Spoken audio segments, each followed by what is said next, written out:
I'm Mariam Wright Edelman, and I'm president of the Children's Defense Fund and a very proud 1960 graduate of Spelman College. And I also have the privilege of chairing the Spelman College Board of Trustees. Mrs. Edelman, how would you define moral and ethical leadership? Moral and ethical leadership is trying to do unto other people what you'd like to have done unto you, which is, I think, the basic tenet of all great religions. But I think it's a life that's not about yourself. It's a life that's devoted to serving and leaving the earth better than you found it and leaving the problems around you better than you found them. And it's trying to make sure you're passing on a future, and I believe to our children, that is safer and healthier and more hopeful than the one that we inherited, I think. So it's about purpose, and it's about service, and it's about something bigger than yourself. And that certainly was the message I got in Spelman College's chapel every day. We had to go to chapel every day, Monday through Friday, and then on Sunday afternoon, and sometimes prayer meetings on Wednesdays. And I got in Morehouse's chapel every Sunday morning and hearing Dr. Mays and the amazing speakers, whether it was Howard Thurman or Mordecai Johnson or Dr. Mays and others. The point was that you are here in life as a gift, and you give back. And those of us who have much give to others. So it's about purpose, it's about service, I believe. Those are good beliefs. What qualities would you find exemplary for a moral and ethical leader? Truthfulness, integrity, who you are when nobody's looking. Commitment to excellence, to using time wisely, and to perseverance. Life is about a lot of joy, but it is also about a lot of struggle. And so it's discipline, doing what you have to do. It's being committed to certain basic values and values of family, values of community, values of justice. And I have always felt very blessed to have been born who I was, when I was, with the convergence of great historical events and great people. Imagine having Dr. King be a daily part of your life. As a senior at Spelman College, or to have the wonderful role models like Ella Baker or Fannie Lou Hamer and all of the great folk who transformed America. But it was also such an enormous opportunity for young people like myself to participate in helping transform history. And I think one of the messages we've got to give young people today is that you're not citizens in waiting. And we're trying to teach that to all of our children in freedom schools, because and we show them all the Birmingham Children's March, because if children had not provided the witness in Birmingham, Bull Connor would probably still be there in his tank when Dr. King went to jail and wrote his very famous letter from a Birmingham jail. He was appealing not only for the white religious community that let him down and told him to slow down to support the movement, but when he got out and he appealed to the black adults in Birmingham to come out and fill up the jails, nobody stood up except children. And it was the children from 4 and 5 years old through high school who broke the back of segregation in Birmingham, that overthrew Bull Connor and his mean white tank, who laid the foundation for the Civil Rights Act of 1964 and the Voting Rights Act of 1965. And they paid for it, and you will see 4 chairs here for the little girls who died in Birmingham. And one of our ongoing staff members in our Southern Rural Women's Empowerment Project is Carol McKistry, who was in that church and who teaches young people what it was like in Birmingham and what it was like to be in that church where her 4 friends died, and she just left that bathroom to answer the phone call that was warning them about the bomb.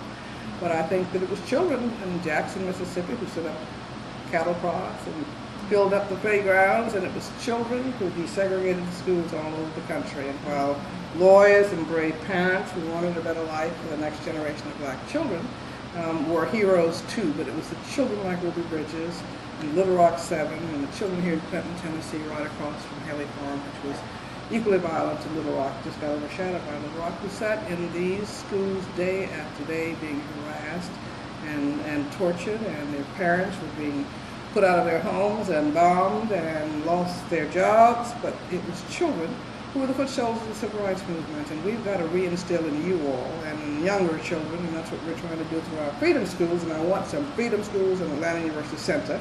And Spelman girls ought to be doing, we ought to have freedom schools everywhere to really begin to reclaim your heritage, to reclaim your charge and obligation to build the future, because we are seeing all that sacrifice of the 60s and the 70s go backwards now, and what we at Children's Defense Fund call a cradle to prison pipeline. So it's about seeing problems, looking at what is unjust, and then trying to figure out what are you going to do to be a part of that solution. But this is a moment in time, and I think that young people are really being called to step up to the plate to recapture and reclaim our children.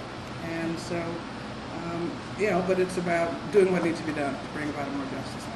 And I've even forgotten what the question was. Well, you sort of answered the third question, which is what are the issues that young people should be addressing?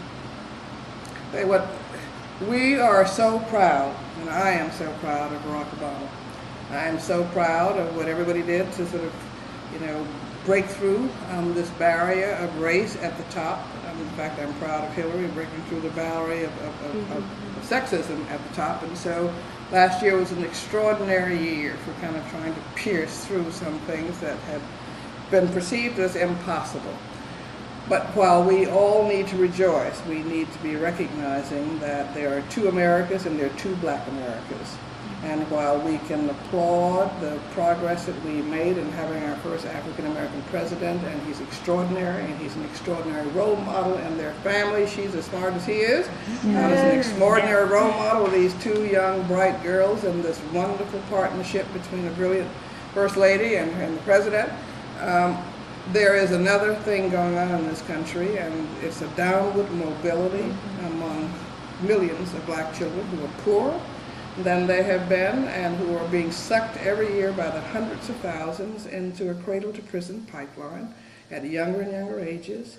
And if we let this cradle continue to go as it is into prison, we are going to see a re-establishment of American apartheid. And I think it's the most serious crisis faced by the black community. We're going to wake up. We've all got to see it and change it, and understand that we may think we got it made because we're here at Spelman. There you saw what happened to Skip Gates and get arrested right in his own house. And the cradle prison pipeline is driven by continuing racial disparities in all of our child-serving systems and by poverty. And that intersection of poverty and race is the most dangerous place for any child to struggle to grow up. So the Children's Defense Fund is really trying to say, hey y'all, Paul Revere, if we could send the siren alarm down every street, say wake up and see what is happening, because it's going to undermine all the progress that Dr. King and Ella Baker and all the civil rights folk worked for over the years. And so that means we've got to figure out how we're going to reweave the fabric of family, because our families have eroded. We've got to reweave the fabric of community, because our communities are broken down. We've got to reweave the responsibility of institutions, including our black colleges that are major socializing institutions, but where we're not teaching. I'm so grateful to compulsory chapel, let me just tell you, because sometimes, I used to hate it. I mean, every morning, taking away your quality point. I remember what went on in chapel more than I remember what went on in my classrooms, because they were telling us about what was important, what life was about. And so, and young people today often don't hear adults standing up and say, here's what life's about. BET and booties and all this stuff that's external, that too many young people have gotten trapped in. That's not who you are. That's not what a Spelman woman is. That's why I'm so happy that every day when you walk down that Harriet Tubman and Sojourner Truth, think about what these women were, because that's what the image of a Spelman woman is, in my view.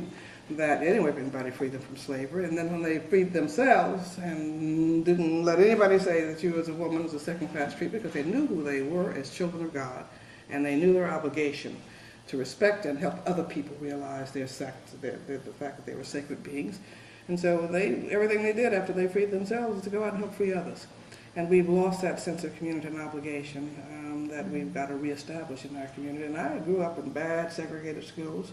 But our teachers and our Sunday school teachers and our community elders all knew that they were going to make sure we had the skills we needed to combat what the problems were, and they had a collective sense of ownership for children, which has gone by the wayside. And so too many messages from bad media and bad rappers, there's some good rappers, and too